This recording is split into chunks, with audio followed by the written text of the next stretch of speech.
Hey guys, good evening, and thanks for taking the time to check out this video. I wanted to post this to put forward some information about a subject that's pretty important to me. I started a new project concerning Bitcoin, the blockchain, and the people involved. And one of the people that I'm interviewing and traveling with is a leader in the Bitcoin and blockchain community. He's an expert, and he gave a class earlier today to some people who are interested in getting involved. And I've been receiving a lot of different messages from people who I've talked to over the last year and a half about Bitcoin, about blockchain, and either how to get into it or how to make money off of it.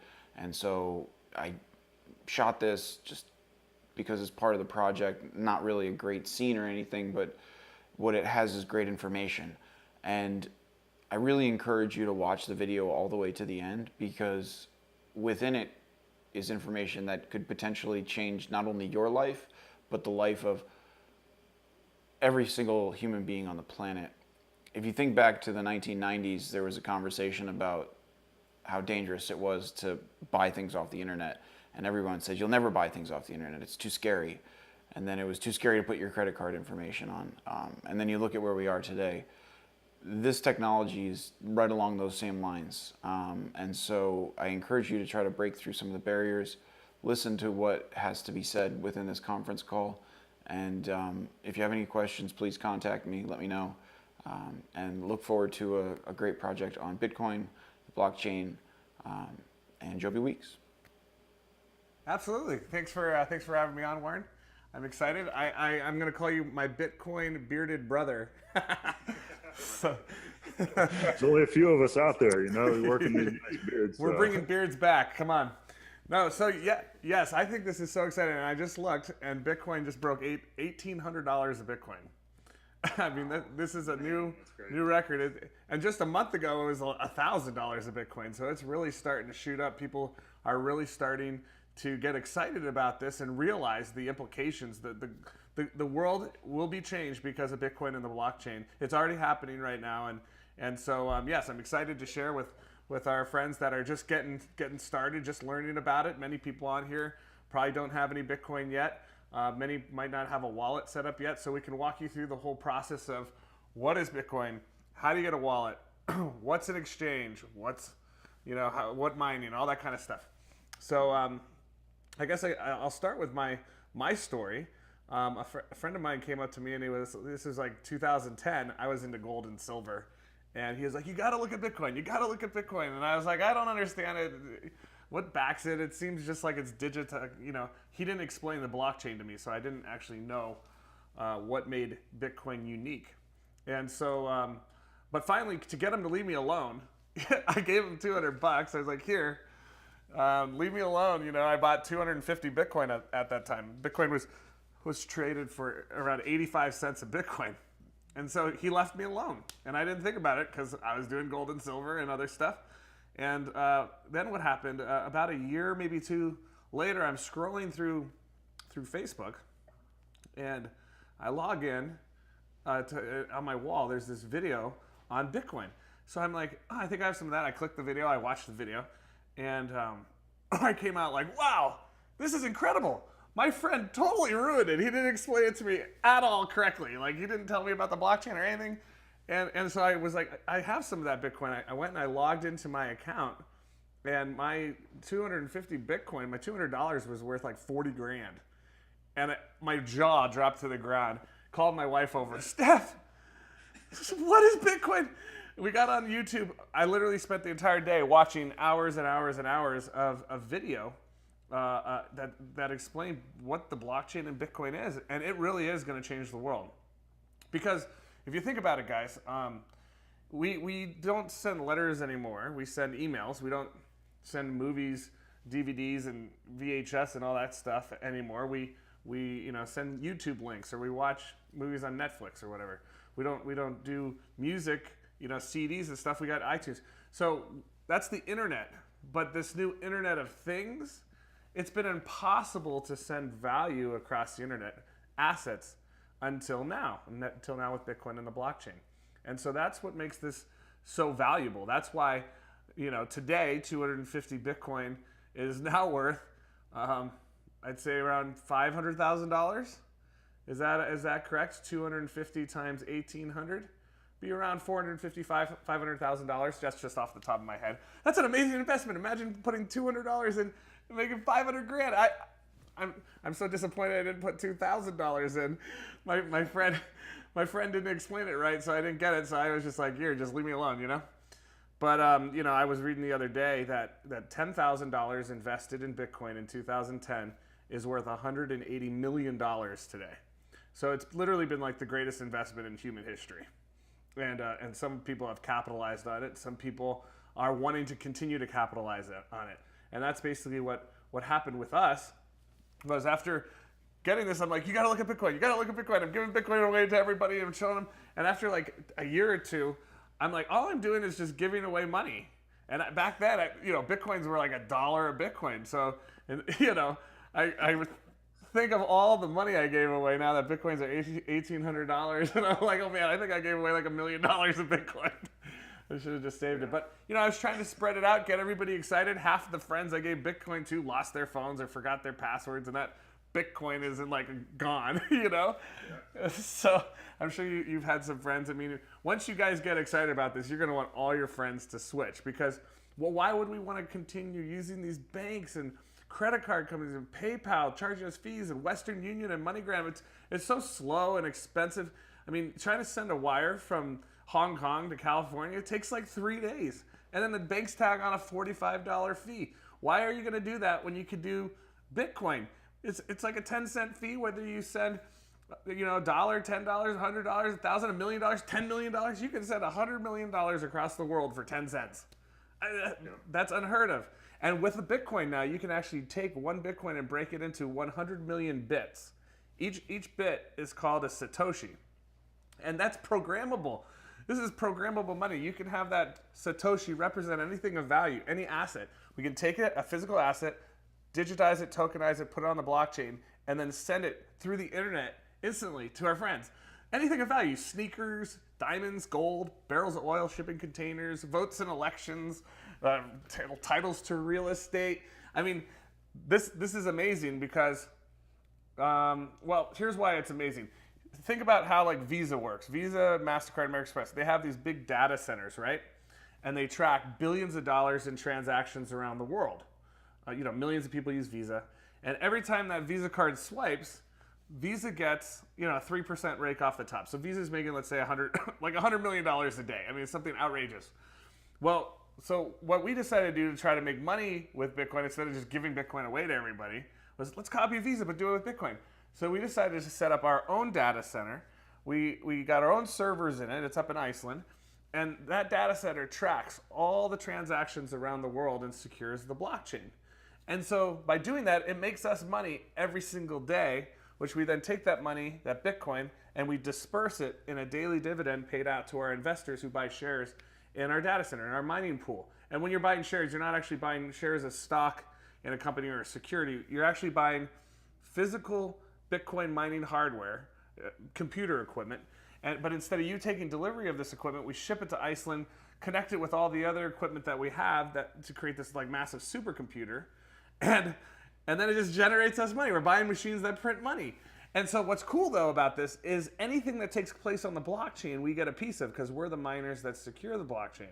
So Visa only makes money when a Visa transaction takes place. They don't make money when barrels of oil move from port to port or when real estate is sold or when diamonds or gold or votes in elections take place.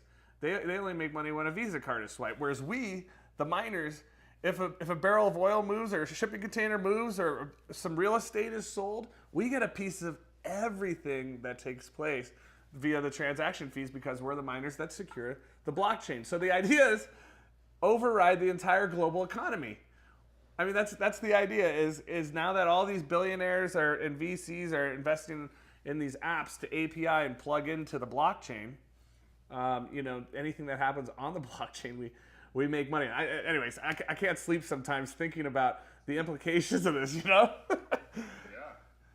No, it really is cool. I mean, that's, for myself, I just got into the space, a little over a year ago, and a lot of people are calling me an expert right now. And, I think it's kind of funny sometimes because I'm, in no means do I ever consider myself an expert. constantly learning. I don't really know how many true experts there really are in this space because it's ever evolving and there's so much stuff that's going on and new changes that are happening, new developers coming in, creating new concepts to try to perfect it and make it something, even better than what it is currently right now, or perfect something that was broken in the past. And so, but yeah, I mean, just a year ago, I got into just purchasing Bitcoin myself. I bought it around 500 and some change, and then within the first month, I saw it go up over 600. I said, "Whoa, hold on a second, what just happened?" Told some friends, and all of a sudden, it started to increase in value. It was over 700, then went over 800. I look over at my wife. I'm like, "Hey, I'm really glad you reminded me about Bitcoin. Like now it's over $900." She's like, "Whoa, this is really cool." Yeah. So at that point, I was just like, well, hey, how can I get more Bitcoin? I think that's what everybody's question is once they kind of get into this and start collecting some. It's like, how do I get more? And it's either you can go and purchase it, or you can mine it. That's really, maybe you're aware of some other ways to get it, but those are really the only two ways I think you can originate it. You buy it from someone else who has it, or you mine it and you're creating it. Or you can sell something. You can sell something for it. That's kind of like buying it. So, a lot of merchants like Starbucks and others are like, hey, you can get a $25 gift card from Starbucks for $20 if you pay with Bitcoin. Target will give you a 10% discount. You can go to a website called purse.io and you can get 10 to 15% off anything on Amazon and stuff. And these merchants really like Bitcoin because there's no chargebacks. That's a huge thing. Number one is there's so much credit card fraud. Target gets hacked, 40 million cards get stolen. And then, all these banks are having to pay all these fees and it's bad. The merchants love the idea of no chargebacks, and Bitcoin, through our program, we only charge a 1% fee on their transactions versus, what the Visa is charging them 3%. So why would a merchant say no chargebacks and lower fees? And you open up this whole world of customers all over the place that are looking to buy and sell and move and trade and do business with Bitcoin because it's such a superior currency than these fiat Federal Reserve notes and others, the euros and the yens and the pounds and the dollars and loonies and everything. Those are all controlled by these central banks, the governments, right? They print all this money, and it makes all of our money worth less and less and less and less and less. Inflation is theft. Inflation is a tax. And if you or I did it, if we printed a bunch of money, we'd go to jail. Counterfeiting is against the law, but they do it. They're robbing from us. And my favorite example, just to show people, is I got two cards. I got a Visa card here, the Chase card, and I got a Shift card. They're both Visas. And what happens is you can spend these Visa cards anywhere that Visa is accepted, right? So let's say I have $400, and I decide I'm going to put $200 in Bitcoin on my Shift card and $200 on my Chase card that's backed by dollars. Okay, so $200 on each. I can spend it the same way. The next year, this card still only has $200 on it. This one's got 40 grand. Today, this card only has $200, but it could probably only buy about $195 worth of stuff because the Fed keeps debasing our currency, inflation, right? Yet this one now has $500,000. Why on earth would you ever use this card again when you have a choice to use this card? Why would you do it? When the money on this card keeps getting worth more and more and more money. That's a no-brainer to me. Yeah, exactly. That's the truth. Well, back to what we were talking about just before that. That's exactly what I saw. I was just like, well, hey, I'm going to keep buying Bitcoin. I think it's going to continue to appreciate. If I can, I thought it was really funny about Purse, just that we were on the topic of that earlier. It's like, hey, we'll give you a 15% discount off of anything you buy on Amazon, but you pay us in Bitcoin.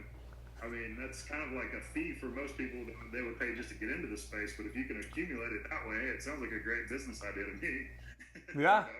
Yep. It works. And so one of the things that I was telling my friends, because there's an argument, do I just buy and hold Bitcoin, or should I put that Bitcoin to work? And I read this book called Retire Young, Retire Rich. It's by a guy named Robert Kiyosaki. He wrote Rich Dad, Poor Dad and stuff. And he talks about buying assets. Don't just buy stuff. Buy things that make money first and then have the asset buy. Don't take 50 grand and go buy yourself a brand new car. Take the 50 grand and instead buy yourself an asset that generates cash flow to pay the monthly car payment. 3 years later, the car is paid for, but then you still have that asset generating you cash flow to buy you jet skis or a motorboat or whatever. So in the same way, instead of buying an ounce of gold or buying a Bitcoin and just sitting it in your vault for 5 years, I mean, you come back 5 years later, it's still just one Bitcoin. It's still an ounce of gold. It's just collecting dust. The money's just sitting there. Instead, buy Bitcoin mining hardware, buy shares in BitClub, which will then, over the next 5 years, generate you 3, 4, maybe 5 Bitcoin. So you're actually putting your money to work. And that's what I recommend people do. Of course, have some, save some. But if you really want to grow your wealth, if you want to become financially independent, passive residual income is the way to go. And you need to buy assets, things that create cash flow. And of course, how do you define freedom? I define freedom by when your passive residual income is greater than your monthly expenses. So you either lower your monthly expenses or you raise your passive income. But once your passive income pays for everything, you can quit your job, you can travel the world, have fun. Last year, it's been happening. I mean, we went to 241 cities last year. The year before, we went to 211 cities. I mean, 120 countries. My wife and I have been literally traveling around the world, bringing Bitcoin with us everywhere we go, telling people about it. And there's so many people that can benefit from it. I mean, you look at the world, there's 7 billion people on planet Earth. Only 2 billion have bank accounts. That means 5 billion people don't have bank accounts. I mean, think about that. There's a reason why these people are poor and in the third world and stuff. It's because their countries have been blocked by the banks. They can't do business with us, of course. And out of those 5 billion that don't have bank accounts, 2 billion can't even prove they exist. They don't have birth certificates or driver's licenses or passports or anything. And so, obviously without that, they can't open a bank account. And, it's hard. You go to somewhere like Indonesia, right? I was just there the other day. It's beautiful. But you want to buy some property down there? I mean, they don't have titles. They're like, I own this field to the fence, to the road and tree. This field's mine. But they don't. And even in Haiti, they had titles, but then they had an earthquake and it knocked out the entire building and they lost all their records. They don't know who owns what or who is paying taxes. None of that stuff. They don't know any because it wasn't backed up anywhere. Think of Bitcoin and the blockchain as like the cloud, and everything is backed up everywhere. And so it's the first time we can securely transact and send an asset peer to peer and then have it backed up everywhere so everybody knows that transaction took place. And so you can never reverse a transaction that's been loaded to the blockchain, which means, think about it like how a tadpole, eventually becomes a frog. It can't go from a frog back to a tadpole, or a caterpillar, it turns into a butterfly. You never ever heard of a butterfly turning back into, it's just a one way, right? And the blockchain is just like that. That transaction takes place, and then it's loaded blockchain, all the transactions every 10 minutes, another block. And you can watch some videos that kind of explain what all that means. But it basically means that we can finally do business peer-to-peer, and we don't need any trusted third party like these banks. We don't need to pay these fees anymore. Real estate transactions, think about in America, it takes a month to buy or sell a house. You got closing costs. You got to do the title insurance and everything. Imagine being able to sell or buy real estate in a split second. That's coming. And think about these poor people in these third world countries, right? Well, we can now secure their identity with the blockchain. There's a company called Civic that my buddy runs. This guy, Vinny, so he's helping those people. You can give them a wallet in a split second. You don't need to sign paperwork or have driver's licenses or anything. You can set up a wallet in literally a minute or two to buy and sell and exchange and conduct business with people all over the world with Bitcoin. We can put the real estate. Joby, can I ask a question? Yeah. Hey, I'm sorry, I didn't mean to cut it off. I love the idea of Bitcoin. I think it's got outstanding potential, and I've already bought in. I'm really keenly interested in the mining. Yeah. And I got on the website today, and I saw that it does not accept USA customers. How do we get past that, and how what's the plan for that? Yeah, that's fine. So basically, in terms of BitClub, we don't require any identifying information for you to join the club. We don't need your driver's license, your passport, your social security number. We don't need your mailing address, your phone number. We don't need anything that pertains to you. So you can join with a fake name. You can join in your dog's name. We don't care. All we need is your Bitcoin wallet address to pay. But some of our lawyers were basically telling us that in America, because we pay out so much money to everybody and we're not dealing with any governments, we're only accepting Bitcoin in and paying Bitcoin out. Because of that, a lot of people are making a lot of money, and we're not 1099ing them. We're not reporting any of this money that people are making to the IRS. And the IRS looks at U.S. citizens as property. That's why we have the slave surveillance number. I mean the social security number, right? So we're property, and so the government wants to fleece us for as much money as they can get, right? And so we decided that we were going to block IP addresses from the United States, so that if ever one day the IRS does come and ask us, hey, you know, we know you've been paying out millions of dollars to all these Americans. We want you, you know, give us a list of all the Americans that you're paying so we can audit them and destroy their lives and take all their stuff. So my thought on that is, like, if we block it up front and we don't allow Americans to join, then when the IRS, if they ever do come and ask, we can just say, well, no, we're not dealing with Americans. Just kind of like when you want to play online poker. Because you're a slave and you live in America, you can't play online poker. Even though it's your own money, you're not allowed to gamble online, right? And so, but if you set up a VPN to change your IP address to one outside the United States and enter the internet through Europe, which VPNs are very popular. I mean, you go to China, you want to get on Facebook or YouTube, you're blocked unless you use a VPN so you can get onto Facebook and YouTube. Even though you're physically in China, you're entering the internet through Europe. Same thing. If you're in America, you want to play poker, you just use a VPN and you jump into the internet through England, and now you can get to the website. Now you can play poker. You know, so it's a very simple workaround, and so that's basically why we publicly say, you know, we're not allowing Americans to join. We don't know if you're American or not, but the only way for us to tell if you're an American is or to block you from, you know, joining is to block your IP address if it's an IP address from the United States. So if you want to work around that, you don't believe you're a slave, you believe you're a flesh blood human being with rights, and you want to operate that way, go for it. Just go get a VPN and join us. So it's not hard to do. Anybody else have any other questions, or should I continue on talking about what I was just talking about? Well, yeah, I think that just as a whole, I think that if we could just kind of touch a little bit on the opportunity at BitClub, just a little bit of ways that people can, obviously, you know, the contract, the dollar amounts, what kind of hashing power returns and stuff that they could expect on this thing. If we could maybe touch on that a little bit, I'll probably answer most people's questions that are lingering out there right now. You got it. Okay, so you want to get involved with BitClub. It's $99 to join the club, and as a member, now you can buy shares in both the Bitcoin mining pools, the Ethereum mining pools, Zcash, Dash, Monero. We're mining a lot of the very popular cryptocurrencies out there right now. So you know, and what's cool actually, when you can go in the back office and you can be like, I want to mine Ethereum this week, and then next week you can press the button and it points the power to mine Dash the next week. And if you want to mine Monero, you think Monero is going to do good, you press the button and then you can go mine Monero. So you have the freedom to be able to point your power and mine whatever currency you think is going to be the most profitable. And what's happened with Ethereum in the last 6 months is incredible. I mean, I got mine at $7. It's at $90 now. I'm like, this is amazing. I mean, the whole entire what's the word? Rising tides rise all ships, or whatever the thing is. I mean, the cryptocurrency market cap has gone up about $25 billion. I think it's at now $38 billion total, but $25 billion since January or something. So rising tides raise all the ships. And so it's pretty hard to lose in this space. So you join the club. It's $99 to join. Over the last 2.5 years, we started mining in 2014, so almost 3 years.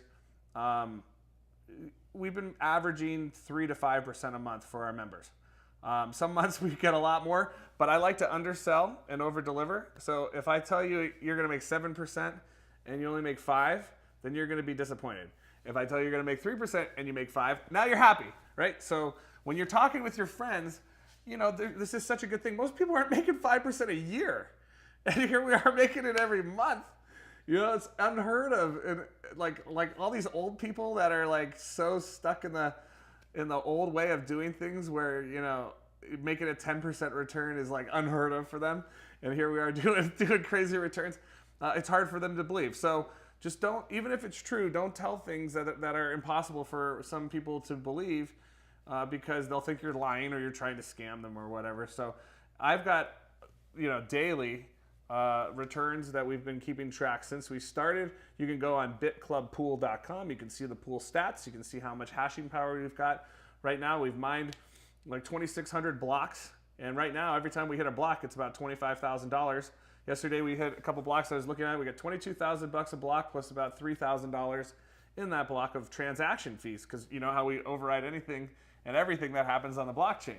I just imagine making $1 for every real estate transaction that moves around the world. I mean, come on, this is awesome. So we got the transaction fees and the new Bitcoin, and so calculate it up. What's $2,500? 2,500 blocks times $25,000. I mean, we've mined at least $30 million of Bitcoin so far that we've paid out to our members who join us and help us crowdfund this data center. So we sell shares of Bitcoin mining shares for $500 a share.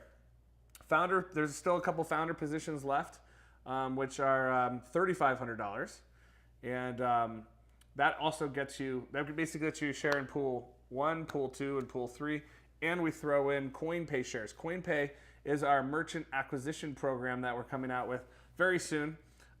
Basically, it will allow all of our members to go and sign up businesses and gas stations and grocery stores and hotels and your local community. You can go around and have them become merchants. They get this app, and we charge them a 1% transaction fee. And so then that money is put into a pool every day. All the thousands and thousands of businesses around the world, 1% transaction fees go into a pool, and then that's dispersed in a daily dividend paid out to all of our CoinPay shareholders. And we don't sell CoinPay shares, we give them away to our founders for free. So this is why it's important to be a founder. you want to jump in and do this with us. So, because then you can override all those transactions too. And what we've also been able to do, we buy mining equipment in bulk. So think about anything. You buy a can of Coke at Safeway or 7-Eleven, I should say. It's about $1 a can if you pay retail and you only buy one can at 7-Eleven. If you go buy a 6-pack from Safeway, it's like 70 cents a can. If you go to Costco and you buy it by the case, you're getting cans for like 40 cents a can. And if you go straight to Coca-Cola, buy 25,000 cans in a pallet, you're getting those cans for 13 cents, right? So you get discounts when you buy in bulk. So a lot of people are like, oh, wow, mining sounds really exciting. I think I'm going to go do that. And then they go on eBay or Amazon and they find a box or whatever and they get it shipped to their doorstep and they try to figure out how to mine. Well, here's the predicament. They paid $1,000 for that box. We got that same box for $40. Or $400, I'm sorry. 40% of what they're paying. We get a 60% discount because we're buying in bulk. We buy $10 million at a time. And so basically, because of that, we can pass those savings on to our members and create a unique compensation plan to incentivize people to help us crowdfund our data center. We're trying to reward our members for bringing their friends and loved ones into the club, because you have to be invited in. It's kind of like a country club. You can't just join. You have to know a member. That member has to invite you in. So that's basically it. So when you're listening to this, you want to join the club, you have to find yourself a member. So go get back to the person who shared this video, this link with you, so that you can get the code to be invited into the club. And then as a member, you can buy shares and mine with us. And if you want to refer others, we give you a commission too. So if you were on your first 2 referrals, you get a 5% commission off of whatever they invest or whatever they purchase in terms of mining hardware. That's the product, is Bitcoin mining hardware. So you're not actually getting paid to raise money. We actually do have a physical product. If you ever want to take delivery of this product, we'll ship it right to your doorstep, and you can try mining yourself in your basement if you want, which some people do. But it's hard to compete because we're up in Iceland paying 6 cents a kilowatt hour, right? Because it's geothermal, and it's cold in Iceland, right? So you don't have to spend a lot of money on air conditioning units and stuff because it's Iceland, right? But you try to mine in California, they're paying 40 cents a kilowatt hour. So how can you compete with us if you're paying 40 cents a kilowatt hour? You bought the thing for $1,000. We got the same unit for 400. You can't. So that's kind of the idea is, hey, let us do the heavy lifting. We'll do all the mining for you. You just give us your wallet address. You'll get the daily dividends paid out in Bitcoin every single day. You can go in the back office and compound that if you want. So for instance, if let's say you bought 2 shares for $1,000, because each share is $500. So you buy 2 shares for $1,000. Let's say it's kind of hard to say what the return is going to be because we actually don't know what the price of Bitcoin is going to be 6 months or a year from now, and we don't know what the difficulty of the network is going to be. But let's just, for an example, say it's $2 a day per share. So $1,000 make you $4 a day. Now, let's say you said it, you can go 50-50 split or 60-40 split or 70-30 split, meaning you can reinvest and compound it. So let's say it's on a 50-50 split. So you're pulling $2 a day out and you're putting that in your pocket and you're reinvesting the other $2 every single day into buying yourself a third share, right? In 250 days times $200, that's $500. You know, now you've got a third share going. So those 3 shares work together to buy you a 4th share. Those 4 shares work together to buy you a 5th share. So it compounds. Meanwhile, you're still pulling your $2 a day out. So you get your initial investment back, and now all of a sudden you're playing with the house's money, and you just have this money machine generating you cash flow. It's awesome. And you know, just to be clear, there's no requirement for you to tell anyone if you don't want to. You don't have to. You can just buy the machine, have it print you the money, you get the Bitcoin, you can keep it a secret. You don't have to tell anyone. There's no requirement. But if you do help us crowdfund, this can be a very lucrative opportunity there as well. So we've got more of that. In the back office, you can read about the compensation plan. Your first 2 referrals, you get 5%. Your next 3 referrals, you get 6%. Your next 3 referrals after that, you get 7%. And then your 9th referral on, you get 8%. So pretty good commissions, kind of like how Uber does it.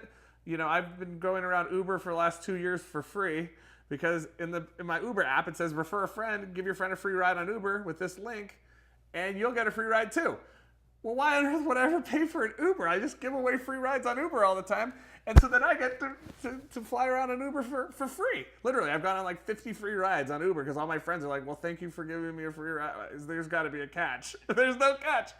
And that's kind of like what Coinbase does too, which is the wallet we start everybody out with. There'll be a link here on the screen somewhere. So how Coinbase does it is they give you $10. So every time you give your friend $10, because you're going to give them a link that lets your friend get $10 in Bitcoin for free.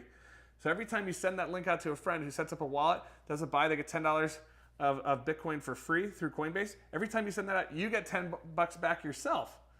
So I just go around giving everybody free wallets on Coinbase, and then, you know, I get $10. Yeah, it's awesome. So that's kind of how we start the whole process. Lots of companies do it this way. It's a great way to be able to make money anywhere you go. And so, yeah, Warren, you know, if you got any other questions, I don't know where to go. Yeah, no, I think that gives everybody, you know, just kind of a good idea of what it is that we're talking about, and obviously a little bit of education on Bitcoin. And, you know, I put my link here in the chat room, and if you have any other questions, you can feel free to reach out to me. I put my email there for everyone to see if you want to click on the chat box. I have my referral link there as well. You know, obviously, if someone else brought you to this call, please do get back with them, and they can share with you how you can be a part of Joby's Mind and everything that we're doing out there at BitClub together. And so, you know, I just think it's an exciting time. You know, I really appreciate, you know, the time that you spent here today to kind of explain a little bit about the space and about the opportunity. And, you know, I definitely encourage people to come and be a part of it. You know, it really is a great time. And like I said, even a year ago when I was first looking at Bitcoin, it was around $540 per coin. Now we're seeing it a little over $1,800. So, you know, it's over tripled in value since I first got in just a year ago. So I can't imagine, you know, what it's going to do in the next year and what it has the potential to do the years to follow after that. So some people are asking some questions in the chats, so I'm happy to answer. Like one of them is, what machines do we get? We buy from Bitmain and Bitfury. So those are the 2 big chip manufacturers. They're the 16 nanometer chips. And just to let you guys know, imagine Bitcoin mining is like your iPhone, right? So when we first started in 2014, we were using the S3 chips, and then there was the S5 chips, and the S7s. Now we're on the S9s. So imagine your iPhone 3, right? It just came out the iPhone. So what you do is your hash, get in the Bitcoin, but you got to save a little bit aside. We recommend saving at least 30% aside, so you can pull out 70% a day, but we force you to reinvest at least 30% because you know the iPhone 4 is about to come out. So iPhone 4 comes out, you sell the 3. Hash with the 4, you got to save a little bit aside because you know that the iPhone 5 is coming out. Here it comes. Now you got to sell the 4, you buy the 5, you hash with the 5, you just got to save your 30% at least to get this. Now we're at the iPhone 7. It's the same in mining equipment too. And one of the things that we make people do is we only allow the contracts to run for 1,000 days because, like, if you came in 2 years ago and you bought the S3 chips, and then I came in today and I buy the S9 chips, I'm bringing way more to the table in terms of computer processing power and efficiency and stuff than you are. So it's not fair to me to get paid the same as you because you brought in the S3s, I brought in the S9s. So after 1,000 days, of hashing, that equipment is pretty much not efficient anymore. So the contract drops off. Luckily, because you were saving 30% or so aside, whatever buys you another share, that starts another 1,000-day contract. You hash, hash, hash, hash, hash, hash. You rebuy, and then boom, you have enough money to buy yourself another share. It starts another 1,000-day contract. So that keeps us constantly being able to get the new tech when it comes out. It was the 28 nanometer chips. Now we got 16 nanometer chips. So I don't even know what the next one's going to be. 10 nanometer chips? 7? I mean, it's got to be impossible. But technology keeps getting better and better. So you just gotta plan for the future. If you wanted this money machine to last for years and years and years, we have another 120 years of Bitcoin mining to do. The last Bitcoin will be mined in the year 2140, and there's only ever going to be 21 million Bitcoin. So it's a scarce commodity. It's a deflationary currency. So as time goes on, the supply goes down, goes less and less and less, while demand goes up, up, up, which is why we keep seeing the value of Bitcoin continuing to rise. Because it's math. We don't have to trust government or banks to not deflate and print all this money. We trust math. 2 + 2 will always be 4. We don't have to trust in these crazy sociopaths that run these governments, So, anyways, that's kind of the overview, and that's why Bitcoin keeps getting more and more valuable. At the first halving, Bitcoin was $6 a Bitcoin. The second halving we had last July, Bitcoin's average price was $300. And a lot of people are saying by the next halving, which will be in 3 years, that Bitcoin's price will be around $10,000 a Bitcoin. And I think it's going to probably be around $3,000 by Christmas, the way we're going. So this is the perfect time to get in. If you think you missed out, you haven't. This is a good time to start. You are a little late. I mean, this did come out in 2009. It's 2017, guys. Let's procrastinate later. Let's do this now, You don't want to be sitting here at Christmas thinking, oh, man, it was 1,800, then now it's 3,000. Oh, I'm an idiot, Because trust me, half the emails I get are from my friends that are like, oh, I really should have listened to you. Oh. And I'm like, it's hard to say I told you so, but I told you so. I always loved how Roger Vera, and one thing that he always said was he said that, the best time to get into Bitcoin was back in 2009. He said the second best time to get into Bitcoin is right now. Right now. So get back to the person that told you about this. Warren, I appreciate you, bro. And let's take this to the world, man. Definitely, man. Sounds good. Thanks so much, Joby. I appreciate your time and appreciate everyone else that joined the call as well.